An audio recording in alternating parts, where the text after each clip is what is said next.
আসসালামু আলাইকুম সুপ্রিয় শিক্ষার্থীবৃন্দ, আশা করি তোমরা সকলে ভালো আছো। আজকে আমরা ক্লাস 6 এর আর্ট অ্যান্ড কালচার নব আনন্দে জাগো এই জায়গা থেকে পড়া শুরু করব। ইতিমধ্যে আমরা এর আগের প্রিভিয়াসগুলো সব কিছু সলভ করেছি। তো যারা এখনও আমাদের চ্যানেলটি অর্থাৎ লার্নিং ভিউ ভিডি সাবস্ক্রাইব করোনি, প্লিজ সাবস্ক্রাইব করে নাও। চলো আমরা আমাদের টাস্ক শুরু করি। আর যারা আমাদের ফেসবুক গ্রুপ প্লাস ফেসবুক পেজে নাই, প্লিজ জয়েন হয়ে নাও, কারণ ফেসবুক পেজ এবং গ্রুপে আমরা আমাদের বিভিন্ন টাস্ক সম্পন্ন করি। নব আনন্দে জাগো, দেখি কি বলা হয়েছে। চলো এটা জুম করি আমরা। হ্যাঁ, একটা মেলা মনে হচ্ছে এখানে। নাগরদোলা আছে এখানে। নাগরদোলায় উঠছো তোমরা কেউ? বলো তো নাগরদোলা। আমি না জীবনে একবার উঠছি, এছাড়া উঠি তাই, বুঝছো? অ্যানিওয়ে দেখো, চৈত্র মাসের শেষ দিনে সূর্যাস্তের সাথে পুরাতন বছরকে আমরা বিদায় জানাই। এটি চৈত্র সংক্রান্তি বা বর্ষ বিদায় অনুষ্ঠান। কি বলছে খেয়াল করো, চৈত্র মাসের শেষ দিনে সূর্যাস্তের সাথে পুরাতন বছরকে আমরা বিদায় জানাই। সূর্য অস্ত মানে কি, সূর্য ডুবে যাচ্ছে সন্ধ্যার সময়। হ্যাঁ, এর মাধ্যমে আমরা পুরাতন বছরকে বিদায় জানাই। এটি চৈত্র সংক্রান্তি বা বর্ষ বিদায় অনুষ্ঠান। হালখাতার মধ্য দিয়ে বৈশাখের প্রথম দিনের সূর্য উদয়ের সাথে সাথে নতুন বছরকে আমরা স্বাগত জানাই, যাকে বলা হয় বর্ষ বরণ। সো যেটাকে বিদায় করব সেটা হচ্ছে বর্ষ বিদায়, আর যেটা আমরা নতুন করে বরণ করতেছি সেটা হচ্ছে বর্ষ বরণ। বর্ষ বিদায় ও বর্ষ বরণ উৎসব যেন আমাদের প্রাণের উৎসব। বাংলাদেশ নামের এই বাগানে রয়েছে অনেক জাতিসত্তা আর সম্প্রদায়ের মানুষ, যারা সবাই এই বাগানের হরেক রকমের ফুল। এখানে তারা সবাই হবে আর কি। এদেশে বিভিন্ন জাতিসত্তা, নৃগোষ্ঠী ও সম্প্রদায়ের মানুষ নিজেদের সামাজিক, সাংস্কৃতিক ও ধর্মীয় আচার অনুষ্ঠানের মধ্য দিয়ে বর্ষবিদায় ও বর্ষবরণ অনুষ্ঠান পালন করে থাকে। ওকে, তারপর কি বলছে চলো দেখি। পয়লা বৈশাখকে কেন্দ্র করে শহরে ও গ্রামে অনুষ্ঠিত হয় বৈশাখী মেলা। সেসব মেলাকে উপলক্ষ করে লোকশিল্পীরা অনেক ধরনের লোকশিল্প সামগ্রী তৈরি করে, যেমন মাটির পুতুল, শখের হাড়ি, পাটের শিখা, নানা রকমের খেলনা, শীতল পাটি সহ আরও অনেক কিছু। আচ্ছা, একটা কথা তোমাদের বলে দিই, এখানে কিন্তু বর্ষবরণ বাংলা বলা হচ্ছে, ইংরেজি নয়। ঠিক আছে, ইংরেজি নয়। আমরা যে হ্যাপি নিউ ইয়ার বলি ওইটা কিন্তু বলা হচ্ছে না, বাংলা বলা হচ্ছে, একটু খেয়াল রাখবা। তাহলে বাংলা মাসের শেষ দিন কোনটা? চৈত্র মাসের শেষ দিন। ওকে, একটু খেয়াল রাখবা এটা। ওকে, চলো আমরা পরে দেখি কি বলছে। মিষ্টি, সন্দেশ, মোয়া, মুড়ি, মুরকি, বাতাসা, নাড়ু প্রভৃতি খাবার বৈশাখী মেলার আয়োজনকে করে তোলে আনন্দময়। এছাড়া আয়োজন করা হয় যাত্রাপালা, সার্কাস, বাউল গান, লোক নাটক, পুতুল নাচ ও গানের অনুষ্ঠান। এসবই আমাদের সংস্কৃতির অমূল্য অংশ, যা সংরক্ষণ করা আমাদের দেশ ও জাতির জন্য খুবই গুরুত্বপূর্ণ। কারণ এই লোকশিল্পই হলো আমাদের জাতীয় সংস্কৃতির শিকড়। বর্ষবরণ আমাদেরকে শেখায় নিজের দেশ ও সংস্কৃতির সান্নিধ্যে এসে নতুন আনন্দে জেগে উঠতে।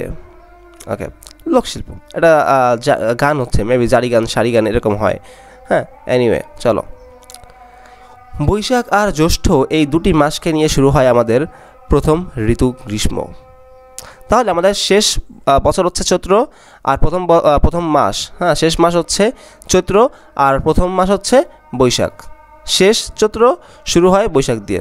ওকে, গ্রীষ্মের তীব্র দাবদাহে চারিদিক যখন ক্লান্ত, ঠিক তখন কালবৈশাখীর তীব্র ঝড়ো হাওয়া প্রকৃতিতে শীতল পরশ বুলিয়ে দেয়, নতুন প্রাণ ফিরে পায় প্রকৃতি। গ্রীষ্মের উষ্ণতা আর বৈশাখী উৎসব এই দুটিকে মিলিয়ে এবার আমরা আমাদের শ্রেণীকক্ষে আয়োজন করব হৃদোৎসব। ওকে, দেখো কি বলা হয়েছে। এই অধ্যায়ে আমরা যেভাবে অভিজ্ঞতা পেতে পারি, তো এটা বলা হচ্ছে মূলত বৈশাখী মেলার বিভিন্ন বিষয় নিয়ে বলা হচ্ছে। আচ্ছা, কথা হচ্ছে, তোমরা কি কেউ বৈশাখী মেলায় গেছো বলো তো? এনিওয়ে, তোমরা যখন আমাদের বৈশাখী মেলা হয় তখন যেতে পারো। হ্যাঁ, বাট একা যাবে না, তোমার ফ্যামিলির সাথে যেতে পারো। ঠিক আছে, আমি খুব একটা যাই নেই, আমার মেলা বেশি একটা ভালো লাগে না যাইতে। এনিওয়ে, খুব মানুষ থাকে তো। এনিওয়ে, এই অধ্যায়ে আমরা যেভাবে অভিজ্ঞতা পেতে পারি, এই উৎসব আয়োজনের জন্য আমরা শ্রেণীর সব বন্ধুরা কয়েকটি দলে ভাগ হয়ে যাব। এবার আমরা পহেলা বৈশাখকে কেন্দ্র করে স্থানীয়ভাবে কী কী আচার অনুষ্ঠান খাবার দাবারের আয়োজন করা হয় তার একটি তালিকা তৈরি করব ও বন্ধু খাতায় সংরক্ষণ করব। তালিকা তৈরির সময় আমরা মা বাবা দাদা দাদি নানা নানি এলাকার বয়োজ্যেষ্ঠজনের সাহায্য নিব। যারা মুরব্বী মানে বয়সে বড় তাদেরকে বয়োজ্যেষ্ঠ বলা হয়। হ্যাঁ, এলাকায় বসবাসরত বিভিন্ন জাতিসত্তা নৃগোষ্ঠী ও সম্প্রদায়ের বয়োজ্যেষ্ঠজন সহ লোকশিল্পীদের সাথে কথা বলবো। এই কথোপকথন আমরা ধারণ করে রাখবো বা লিখে রাখবো। এখানে তোমরা অডিও রেকর্ড করে রাখতে পারো মোবাইলে। এরকম এই সব আলোচনা থেকে আমরা ঐতিহ্যবাহী ঘটনা বা লোকগাথা, লোকগান, নাটক, যাত্রাপালা, লোকছড়া সহ লোকশিল্প ও সংস্কৃতি সম্পর্কে জানব। বিভিন্ন পত্রপত্রিকা, বইপত্র, ছবি, ভিডিও দেখে আমরা দেশের বিভিন্ন অঞ্চলের ঐতিহ্যবাহী বর্ষবিদায় ও বর্ষবরণ অনুষ্ঠান সম্পর্কে জানব। জাতীয় আয়োজন সম্পর্কেও বিভিন্ন তথ্য সংগ্রহ করে তার তালিকা বন্ধু খাতায় সংরক্ষণ করব। এছাড়াও আমাদের পূর্বের গাছটির গ্রীষ্মকালীন অবস্থাটিও দেখে নিব। ওকে, এবার সংগৃহীত তথ্যকে ছবি আঁকা, গড়া, নাচ, গান, অভিনয়, আবৃত্তি, লেখা ইত্যাদির সাথে মিলিয়ে নিব। ঈদ উৎসব এর সাথে বা জন্য শ্রেণীসজ্জা, প্রদর্শন, উপস্থাপনের পরিকল্পনা করব। এর মধ্যে আমরা যা যা করতে পারি, কী করতে পারি চলো দেখি। শ্রেণীকক্ষ সাজানোর জন্য কাগজ কেটে বা জোড়া লাগিয়ে তাতে ইচ্ছামতো রং করে বিভিন্ন মুখোশ তৈরি করতে পারি। কাগজ ভাঁজ করেও আমরা অনেক মজার মজার আকার তৈরি করতে পারি। তাছাড়া নকশা করে কাগজ কেটে ঝালর তৈরি করে শ্রেণীকক্ষ সজ্জার আয়োজন করতে পারি। বর্ষবিদায় ও বর্ষবরণ অথবা গ্রীষ্ম ঋতুকে কেন্দ্র করে কেউ কেউ আঁকতে পারি। আমাদের মধ্যে যারা অভিনয় করতে আগ্রহী তারা মিলে কোনো একটি লোক নাটকে অভিনয় করতে পারি। যারা সৃজনশীল লেখা, গান, নাচ, ছড়া, কবিতা, পাঠ ও রচনা ইত্যাদিতে অংশগ্রহণ করতে ইচ্ছুক তার নিজেদের পছন্দমতো বিষয়ে অংশ নিতে পারি বা অংশগ্রহণ নিতে পারি। এবার ঋতু উৎসব এর নির্দিষ্ট দিনে আমাদের সাজানো শ্রেণীকক্ষে আমরা চিত্র ও সৃজনশীল লেখা তুলে ধরব। সাথে নিজেদের রচিত নাটক, গান, নাচ, ছড়া, কবিতা ইত্যাদি পরিবেশন করব। ঋতু উৎসব এর মধ্য দিয়ে আমরা সবাই নিজেদের সংস্কৃতিকে যেমন ভালোবাসবো তেমনই অন্য সংস্কৃতিকেও সম্মান জানাবো। ওকে, এই যে কাজগুলো করতেছে ভালো কথা, খুব এখানে আর্ট করতেছে তারা, আর্ট অ্যান্ড কালচার বলা যায় এটাকে। হ্যাঁ, এটা তো আর্ট অ্যান্ড কালচারই, তাই না? এনিওয়ে, আচ্ছা, এই অধ্যায়ে আমরা যা যা করেছি তা লিখি এবং আমার অনুভূতি বর্ণনা করি। এখানে অনেক বড় করে লিখতে হবে। বাট তোমরা অনেকেই হচ্ছে বইতে লিখে ফেলাও। আমি তোমাদের রিকমেন্ড করবো বইতে লিখবা না, খাতায় লিখবা। হ্যাঁ, বইতে একবার লিখে ফেললে তো ওটা মুছতে পারবা না। অনেকে পেন্সিলতে লিখে অবশ্য, হ্যাঁ ঠিক আছে, বাট খাতায় লিখে রাখবা পেজ নাম্বার দিয়ে, এটাও সমস্যা না। স্কুলে যেটা বলবে সেটা করো। হ্যাঁ, তাই নিয়ে বলো দেখি চলো কী করা যায়। এর আমরা যা যা করেছি এবং তা লিখি এবং আমার অনুভূতি বর্ণনা করি। 1 নম্বরে তুমি দিতে পারো যে, আমরা আসি উপরে, দেখো আমরা করতে পারি যে আমরা উৎসবটি পালন করার জন্য কয়েকটি দলে ভাগ হয়েছিলাম। 1 নম্বর এটা। ওকে, তারপরে আমরা পহেলা বৈশাখে কী কী অনুষ্ঠান হয়, খাবার দাবারের আয়োজন করা হয় তা এলাকার বয়োজ্যেষ্ঠদের কাছ থেকে সংরক্ষণ করেছিলাম। এছাড়া মা বাবা দাদা দাদি নানা নানি এনাদের থেকেও সাহায্য নিয়েছিলাম। হ্যাঁ, একটা কাজ শেষ। এখানে যা বলছে আমরা এইগুলোই এখানে দিব, ঠিক আছে? আমরা ওইখানে এটাই দিব। 1 নাম্বার দেওয়া শেষ। এখন তোমার অনুমতি বর্ণনা করবা। হ্যাঁ, এই কাজটা করতেছে। আমি খুব আশ্চর্য হয়েছিলাম, কারণ আমি নতুন সংস্কৃতি জানতে পেরেছিলাম। কারণ পয়লা বৈশাখ নিয়ে আমার ততটা অভিজ্ঞতা ছিল না। কিন্তু যখন আমি দেখলাম আমার দাদা দাদি নানা নানি ওনরা এই বিভিন্ন ধরনের খাবারের কথা বলছে, আমাদের সংস্কৃতির কথা বলছে, বিভিন্ন লোক সংস্কৃতির কথা বলছে, তখন আমি নিজেকে অন্যভাবে আবিষ্কার করলাম। আমি যখন বুঝতে পারলাম আমাদের বাঙালির কিছু আলাদা সংস্কৃতি রয়েছে যা সংরক্ষণ করা প্রয়োজন, আমি খুব আগ্রহের সাথে কাজ শুরু করলাম। কত কিছু লেখা যায় জানো? অনেক কিছু লেখা যায়, জাস্ট লিখতে থাকবা, ঠিক আছে? তারপর দেখো, ওকে, আমার এটা শেষ। এবার আমরা দলে দলে ভাগ হয়ে বিভিন্ন জাতিসত্তা, নৃগোষ্ঠী ও সম্প্রদায়ের মানুষের সাথে কথা বলেছিলাম, তাদের সংস্কৃতি সম্পর্কে জানার চেষ্টা করেছিলাম। এছাড়া কথা বলেছিলাম লোকশিল্পীদের সাথে। এবার আমরা তাদের থেকে আমরা লোকগাথা, লোকগান, নাটক, যাত্রাপালা ইত্যাদি সম্পর্কে জেনেছিলাম। তুমি তোমার এখানে অভিজ্ঞতা বর্ণনা করবা নিজের মতো করে। তোমার কেমন অভিজ্ঞতা, তোমার অনুভূতি কেমন ছিল, তুমি অনেক কেমন তোমার অনুভূতি নিজেকে প্রকাশ করবা, জাস্ট, ঠিক আছে? নিজে একটু ট্রাই করো। হ্যাঁ, বিভিন্ন। তারপর কি হয়েছে, দুটা পয়েন্ট শেষ আমার। হ্যাঁ, আমাদের 2টা পয়েন্ট শেষ। আচ্ছা, ঠিক আছে, এটা আমরা না আসি।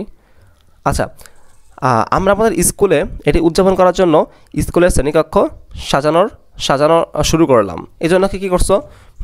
এই যে বিভিন্ন কাগজ কেটেছিলাম এবং তাতে জোড়া লাগিয়ে ইচ্ছেমতো রং করেছিলাম। কাগজ ভাঁজ করে, এছাড়া আমরা কাগজ ভাঁজ করে নানা রকম নকশা তৈরি করেছিলাম। এই তো 3 নাম্বার শেষ। তোমার অনুভূতি প্রকাশ করবা, তোমরা যখন স্কুলে সাজাইছো এটা তোমার অনুভূতি কেমন ছিল এটা প্রকাশ করবা জাস্ট। 3টা শেষ আমার পয়েন্ট। ওকে, আচ্ছা, দেখো আমরা আমরা আমরা কয়েকটি দলে ভাগ হয়ে প্রত্যেকটি শ্রেণীকক্ষে গিয়েছিলাম এবং যাওয়ার পর আমরা তাদেরকে বলেছিলাম তোমরা কে কে এই পয়লা বৈশাখকে কেন্দ্র করে অভিনয় করতে আগ্রহী। অভিনয় করতে আগ্রহী। তো এটা আমরা তথ্য নিয়েছিলাম। 4 নাম্বার শেষ। এছাড়া আমরা প্রতিটা শ্রেণীকক্ষে চেয়ে 5 নম্বরের প্রতিটি শ্রেণীকক্ষে চেয়ে আমরা সবার কাছ থেকে তথ্য সংগ্রহ করেছিলাম যে কারা সৃজনশীল লেখা, গান, নাচ, ছড়া, কবিতা, পাঠ ও বা রচনা ইত্যাদিতে অংশগ্রহণ করতে ইচ্ছুক, তাদের লিস্ট তৈরি করেছিলাম। ঠিক আছে, এবং আমরা নিজেরাও এতে অংশগ্রহণ করেছিলাম। এই তো 5টা পয়েন্ট শেষ।